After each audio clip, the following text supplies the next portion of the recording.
જય માતાજી મિત્રો, આજના નવા વિડીયોમાં તમારું સ્વાગત છે। મિત્રો, આપણા બધાનું એક જ સપનું હોય છે કે આપણે અને આપણો પરિવાર સુખી રીતે જિંદગી જીવીએ। પણ આ દુનિયામાં અમુક એવા ખરાબ વિચારવાળા માણસો છે ને કે તમારું કોઈ સારું થાય ને એમાં એરા રાજી જ ના હોય। અને જો તમને પણ એવું લાગતું હોય ને કે તમારા ઉપર કોઈએ કાળી વિદ્યા, તંત્ર મંત્ર, સાધના આવું બધું કર્યું છે કે તમારા ધંધામાં અડચણરૂપ બને છે, તમે ગમે એવો ધંધો કરો તો ધંધો ચાલતો નહીં, કે તમને કોઈક પાછળ મતલબ કે હેરાન કરે છે, એવું તમને લાગતું હોય ને તો આ વિડીયો તમારા માટે છે, એટલે વિડીયો ધ્યાનથી જોજો। મિત્રો, તંત્રશાસ્ત્રમાં લીંબુને ખૂબ જ અસરકારક અને ઉર્જાવાન માનવામાં આવે છે। એનો મજબૂત એસિડિક સ્વાદ અને ઉર્જા આપનાર ગુણધર્મોના કારણે એનો ઉપયોગ સકારાત્મક ઉર્જા અને શત્રુઓને દૂર કરવા માટે થાય છે। લીંબુ કાળકામાં અને ભૈરવ બાબાને પણ સમર્પિત થાય છે, તેથી તેનો ઉપયોગ તાંત્રિક સાધનામાં થાય છે।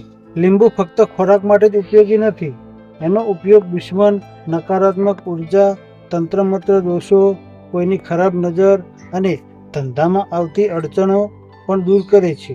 આ વિડીયોમાં આપણે લીંબુના ઉપયોગથી દુશ્મનોથી છુટકારો કેવી રીતે મેળવવો એ જાણીશું, એટલે વિડીયો અંત સુધી જોજો। એક લીલા લીંબુથી તમે જીવનભર તમારા દુશ્મનથી છુટકારો મેળવી શકશો। જો તમારો દુશ્મન તમને ગમે તે રીતે હેરાન કરતો હોય છે ને તો આ એક લીંબુની મદદથી તમે એ દુશ્મનથી છુટકારો મેળવી શકશો।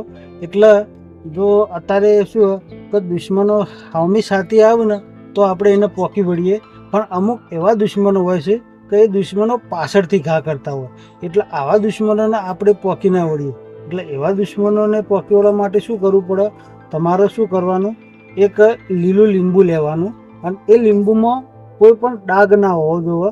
અમુક લીંબુમાં કાળા કાળા કલરના ડાઘ હોય, એટલે એવો ડાઘ ના હોવો જોઈએ, એકદમ ફ્રેશ લીંબુ હોવું જોઈએ। એ લીંબુ લઈ અને તમારે એવી જગ્યાએ બેસવાનું કે તમને કોઈ મતલબ ડિસ્ટર્બ ના કરે, કોઈ જોઈ શકે ના। ભલે આ ઉપયોગ તમે કરતા હોય, તમારા ઘરવાળાને ખબર હોય, પણ આ ક્રિયા કરતા હોય ને એ ટાઈમે તમને કોઈ ડિસ્ટર્બ ના કરવું જોઈએ। એટલે તમારે એવી શાંત જગ્યાએ બેસવાનું, એક લીલું લીંબુ લેવાનું અને એ લીંબુ ઉપર સ્કેચ પેન, કાળા કલરની સ્કેચ પેનથી તમારા દુશ્મનનું નામ લખવાનું।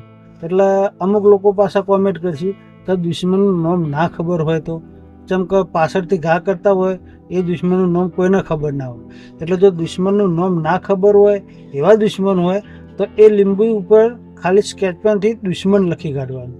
દુશ્મન લખી અને તમારે એવું બોલવાનું કે મારા દુશ્મનનો નાશ થાય, મારા દુશ્મનનો નાશ થાય। આ શબ્દ તમારે 3 વખત બોલવાનું। 3 વખત બોલી અને એ લીંબુ કાળા કપડામાં પેક કરી દેવાનું। કાળા કપડામાં પેક કરી અને એ લીંબુ લઈને તમારે તમારા ઘરની આજુબાજુ મતલબ એક ખાડો ગોદવાનો। એ ખાડો ગોદી અને આ લીંબુને દાટી દેવાનું। એ લીંબુને દાટીને પછી તમારે ત્યાંથી નીકળી જવાનું, એટલે તમારે પાછળ જોવાનું નહીં, અને ત્યાંથી ગાયગા નીકળી જવાનું અને હાથ પગ ધોઈ અને પછી તમારા ઘરમાં જવાનું। એટલે આ તમારો દુશ્મન ગમે એવો શક્તિશાળી હશે ને તો આ ઉપયોગથી એ દુશ્મન તમારું કશું બગાડી નહીં શકે। અને મિત્રો, આ ઉપાય તમારે છે ને રાત્રે કરવાનો। રાત્રે કરશો ને તો જ આ ઉપાયની અસર જોવા મળશે। અને આ ઉપાય કર્યા પછી તમારે કોઈને કહેવાનું નહીં, અને આ ઉપાય તમારે છે ને એકદમ શ્રદ્ધાથી કરવાનો। મનમાં તમારે વિશ્વાસ હોવો જોઈએ કે આ ઉપાયથી આપણે ફરક પડશે, તો જ ફરક પડશે। મનમાં તમારે અવિશ્વાસ નહીં લાવવાનો, તો જ તમારે બધું કામ થઈ જાય અને દુશ્મનોથી તમને છુટકારો મળશે। અને વિડીયો તમને ગમ્યો હોય તો વિડીયોને લાઇક કરી ચેનલને સબસ્ક્રાઈબ જરૂરથી કરજો। જય માતાજી।